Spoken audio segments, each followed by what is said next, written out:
Fellow Sierra Leoneans, today I address you not only in my capacity as president, but also as a fellow citizen who has journeyed with this nation through some of its darkest and most defining moments.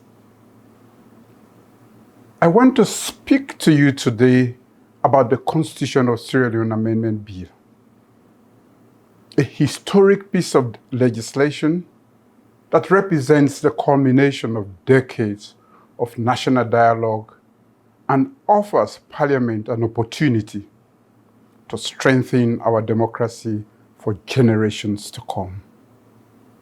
30 years ago, in 1996, I was entrusted with the responsibility of leading Sierra Leone as head of state. During that period, I made a decision that shaped my life and I believe helped shape the cause of our nation. I initiated negotiations with the Revolutionary United Front, oversaw the conduct of democratic elections, and returned Sierra Leone to civilian rule.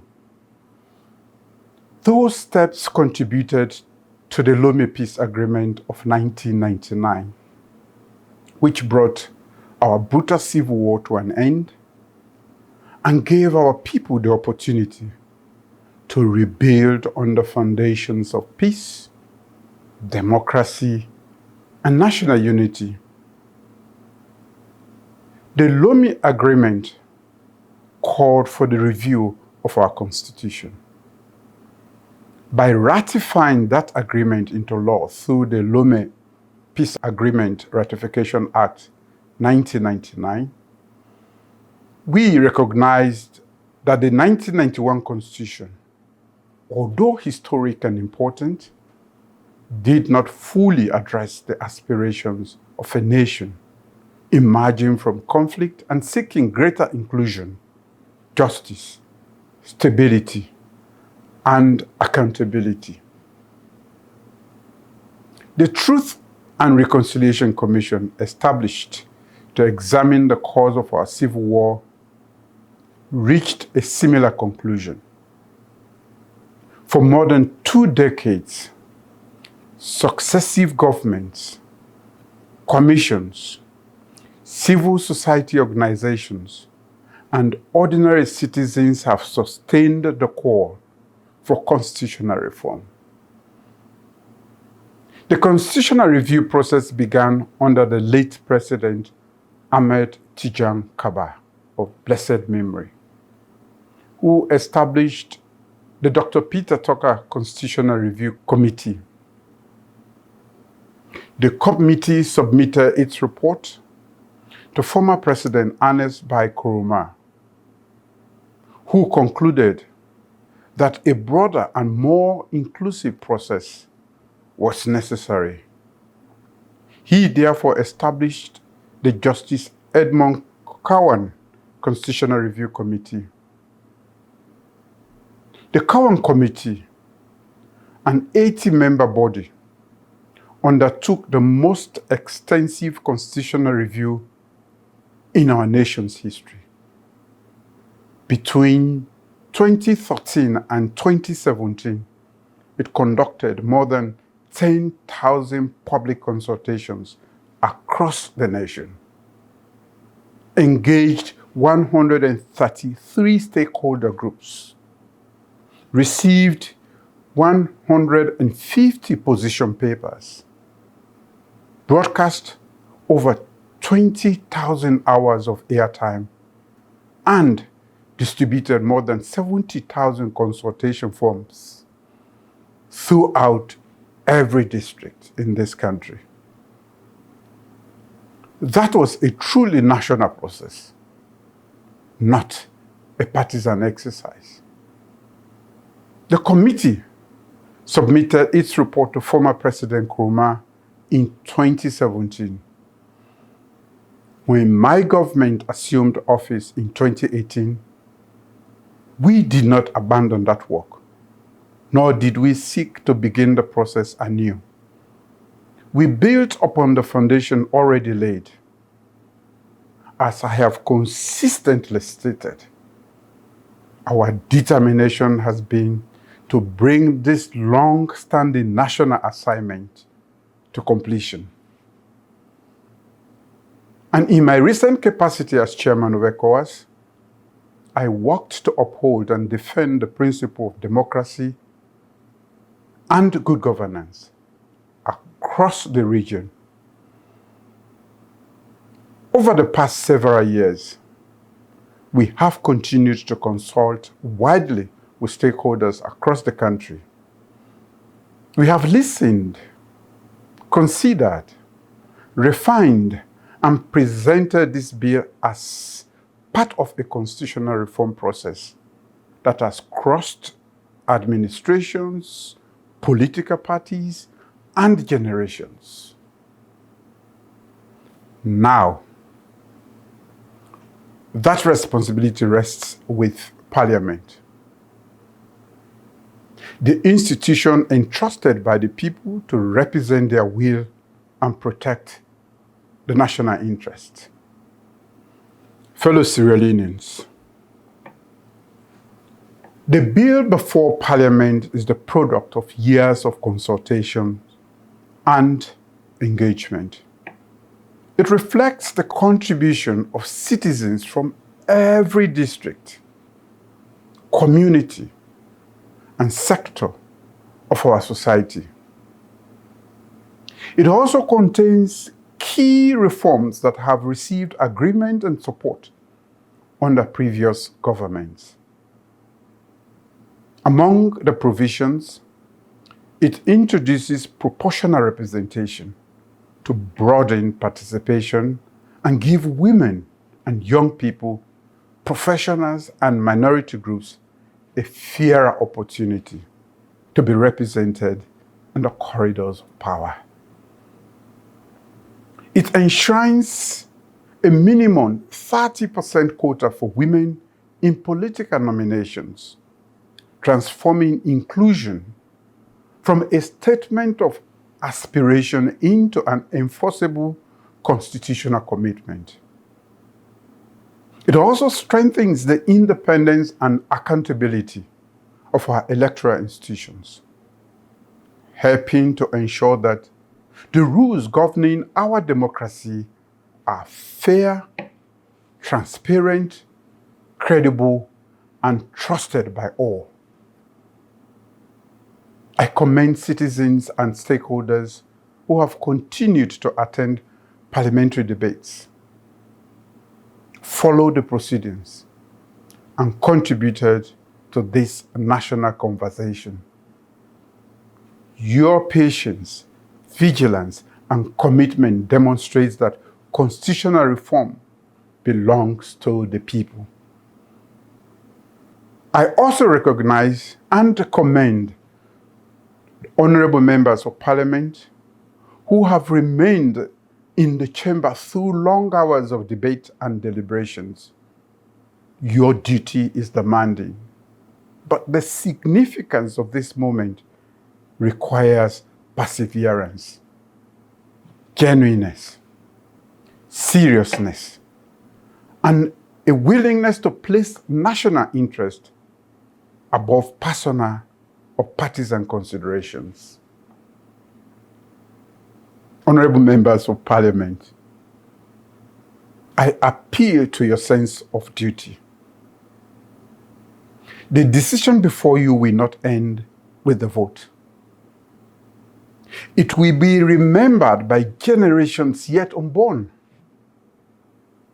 It will help determine whether Sierra Leone continues to advance its democracy or allows constitutional uncertainty and exclusion to persist. Your decision will influence whether our daughters will inherit a constitution that recognizes their equal rights to lead, whether our young people are given a meaningful voice in shaping their future, and whether citizens continue to believe that Parliament can rise above division and act in the interest of the entire nation. Some may ask, why now? Why focus on electoral reforms? The answer is simple and clear. Our next general elections are approaching. If we delay, we risk conducting them under rules that the government, the opposition, civil society, citizens, and several election observer missions have all recognized as requiring reform.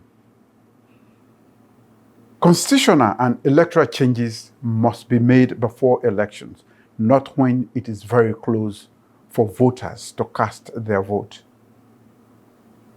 This is the principle recognized by the African Union, ECOWAS, and the United Nations. And it is essential to protecting democracy from uncertainty, manipulation, and confusion. Let me also address those who believe that the present constitution is perfect and that the only problem lies in how the Supreme Court has interpreted it. If that is the concern, then Parliament must now provide the necessary clarity. The responsibility of Parliament is not merely to defend the text of the Constitution, but to safeguard its meaning, strengthen its application, and ensure that it continues to serve the people of Sierra Leone. A constitution is not designed for only one political party. It is not the property of one government, one institution, or one group. It must carry the aspirations, rights, hopes, and dreams of all citizens. It must enable the country to move forward, promote inclusion, protect democracy, make Sierra Leone more progressive. Honorable members, when you enter the chamber to cast your votes, I ask you to look beyond the present political moment. Listen to the voices of the citizens who have participated in the consultations. Remember the women who have waited for greater representation. Remember the young people who seek a place in determining their own future. Remember the communities that have contributed to this process with patience and hope. Do not vote for me. Do not vote for this government. Do not vote for any political party. Vote for Sierra Leone. Vote yes for inclusion. Vote yes for women. Vote yes for the youth. Vote yes for credible elections. Vote yes for a stronger democracy. Vote yes for the future of our beloved nation. In 1996, I took steps to return Sierra Leone to its people through the return of multi-party democracy. Now, I ask Parliament to take the next historic step, to give Sierra Leone a stronger and more inclusive constitution. This is the moment to rise above politics. This is the moment to honor the sacrifices of our people. This is the moment to complete a process that has continued across successive administrations and endured for more than 2 decades. I therefore make a clear and solemn appeal. Let this bill be passed now. Let honorable members vote yes, not for a party, not for an individual, but for the people and future of democracy in Sierra Leone. May history record that at this critical hour, Parliament chose country over division, progress over stagnation, and a stronger democracy for generations to come. I thank you all. God bless you. God bless the Republic of Sierra Leone, the land that we love.